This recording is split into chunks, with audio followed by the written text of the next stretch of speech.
This is the Russian twist. I'm going to show you what it looks like and then break it down. So you're going to straddle your weight. I like to grab the weight by the horns, feet together. You're going to lean back and then side to side this way. You can touch the ground or you can just hover above the ground trying to squeeze your knees together. From the side,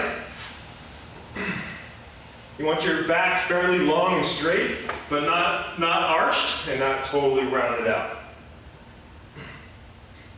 Breathing is exhale, exhale, exhale.